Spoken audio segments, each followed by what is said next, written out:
Hello, I'm Damyan Nollton. I'm an actor and I'm working in a healthcare.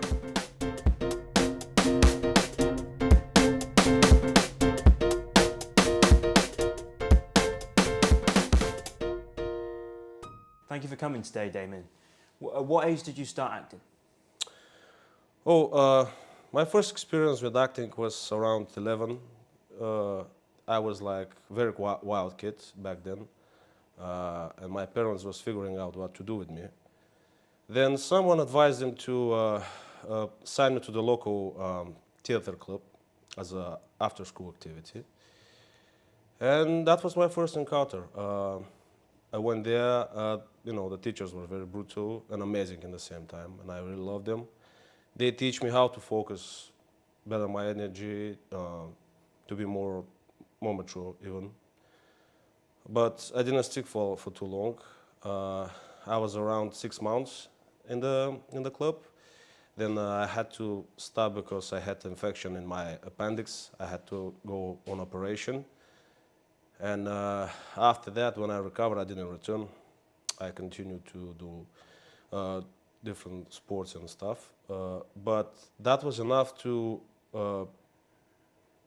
put the passion and the love in me, and which came a little bit later on in my life, but it put me on a quest to pursue acting as a career. But of course, I mean, I act since kids, playing these different characters and superheroes. But I believe we all do so. We're all actors. And did you have any inspirations or icons growing up? Oh, definitely, definitely. As a '90s kid, I grew up with like Schwarzenegger, Sylvester Stallone, Jean-Claude Van Damme, Dolph Lundgren. I mean, my father was a fan. He loved them all. We have all their movies. We had them on a VHS. Back then was a VHS. We didn't have DVDs and stuff.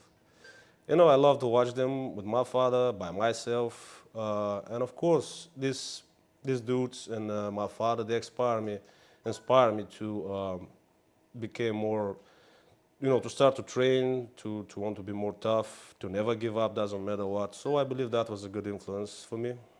And what do you remember about your first acting audition? Oh, my first acting audition, that was like, yeah, I mean, this is somewhere between drama school and when I was working like extra and background, because in the beginning I started to work like extra and background.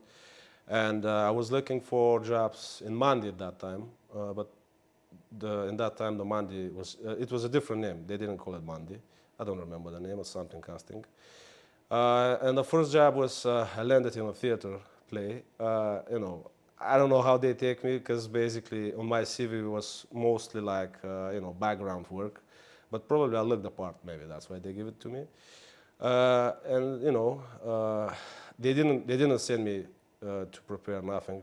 Usually when you go to theater auditions, they give you the to read when you go on the place. And I was very excited, but very nervous in the same time because I was acting like when I was a little, but not like when I was older, not too much. So I went, I signed up in the reception. They give me a number, they send me to the sitting room. There was a lot of actors and actresses. I tried to talk to some were nervous, some didn't talk, some talk. I was waiting for a while, like an hour, before my number come. I went inside and it was horrible. Of course, they gave me to read the side. I'm dyslexic, and English is not my first language, so I read it barely one time, and I give probably the most awful performance ever. But I managed to make them laugh, and I didn't get it. But that was the time when I start to understand better, and I wanted to get better. And then I start to go to evening classes like acting, theater, screen acting. I did a lot of after evening classes, and then I went to a drama school. And what's your most memorable role? Oh, my most memorable role is I play a gangster called Franco in a short independent film called Red Begonia. I mean, I always wanted to be a gangster, quoting late Ray Liotta. uh, I love them. I think this is my best cast, and I think I'm born to play them. So this guy Franco, he didn't, he wasn't joking around. He's a very tough guy. He had this flower shop, and if you go in this flower shop and if you want to buy red begonia, usually that means you want to sell your organs. He was an organ dealer. And it was this is my first professional job after my school actually, and I was very excited. I prepared a lot. The whole team was so, everyone helped me. The most challenging thing was I had to learn sign language, because the girl that was like a more sister relationship, my co-worker in this shop, she was deaf, so a real deaf. So I had to learn like a sign language, and this is actually the two part of him. Like in the one minute he speaks sign language, in the next minute he want to break your head. Yeah, I mean I love it. I love it. That was my best part. And has there been any role that you have played that you remember being quite difficult working with that role? Oh yes, actually, besides Shakespeare at school, in the beginning of the year, I had to play a victim of domestic violence and harassment. It was difficult for me, but usually I'm the guy who do the beatings. And this time I was like beaten from my girlfriend, and I was caught in a very toxic relationship. That was a little difficult for me, and she beat me with a baseball bat. Yeah, that was brutal. But of course, the whole crew was so nice. Everyone was so supportive, and then they helped me a lot, and I managed to survive somehow. What was the name of the piece? Uh, the cycle. Actually, the cycle, it will be play on a cinema 26 this month. Oh, wonderful. The only reason I asked is because me and my two friends, Farang Khan and Faze Mir, are actually starting a podcast about domestic violence towards men. Okay. So that might be interesting for us to see. Oh, that sounds nice. That sounds nice. What is there any other career ambitions that you have? Except acting. Oh yes, yes. I want to launch a fashion brand, because basically I graduated as a fashion designer back home in Bulgaria. This is one of my loves as well. I want to launch a fashion brand, and mostly it will be a streetwear and a fitness wear. Also, I want to be a game tester for some AAA company. Uh, I'm a pro gamer as well, so this is something that I also love.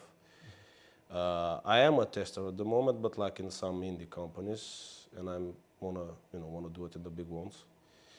And also, I want to open a gym, an old school one, where you don't have to be afraid to drop the weights and to spit on the ground, with old school rap music and heavy metal, graffiti on the walls, proper dungeon, paradise.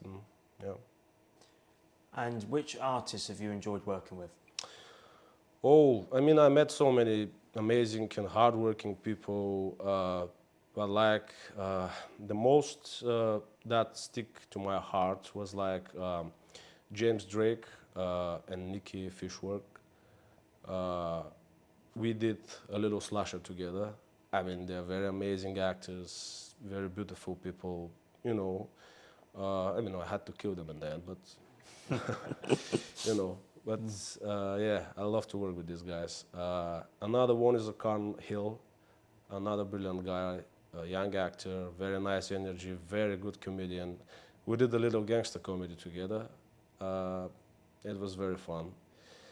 Also, Vilma Jackson.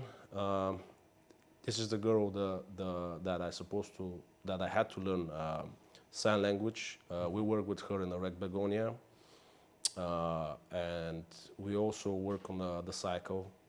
Basically, she's the director, the producer, and the actress. And again, I had to use sign language, and she had to beat me up. Amazing actress, very hard worker, And also Paul Lohang, which is already a A-lister. I'm very proud of him. He doing very well, and I'm like honored to be working with him. We work in the Red Begonia together. He's the guy who had to come to sell his organs to me. And, you know, I love these guys. And is there anyone new you would like to work with in the future? Oh, definitely. I would love to work with my icons, the four I mentioned in the beginning. You know, I grew up with these guys. It would be nice to work with them. But also, you know, there's so many beautiful actors out there. Like, if I make you a top 100, it will not be enough to put them all. Like, everyone has something to offer on the table.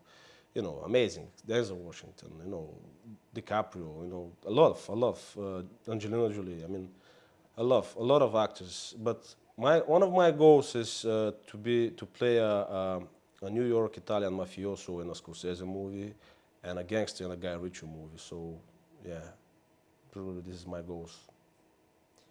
And what would you say are the advantages and disadvantages of working in this industry?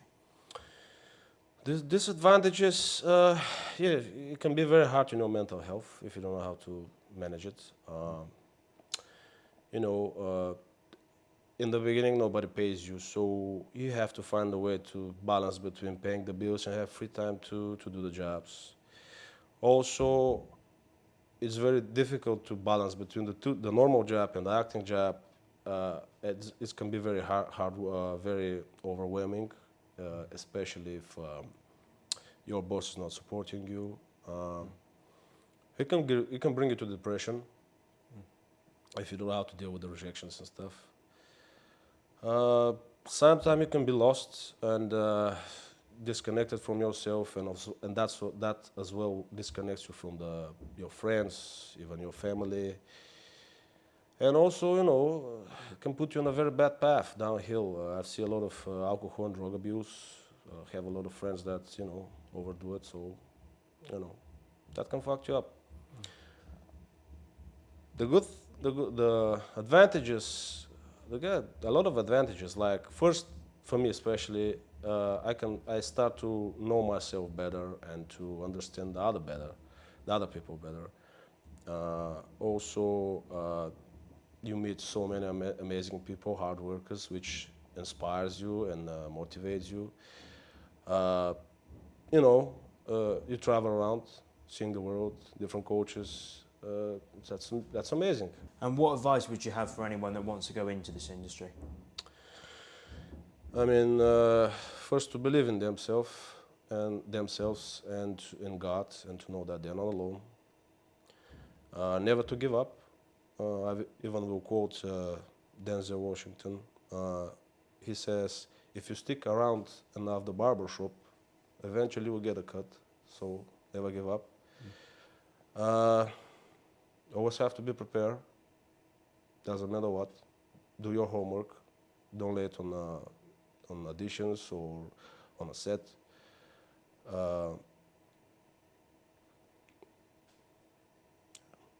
Yeah, that's it.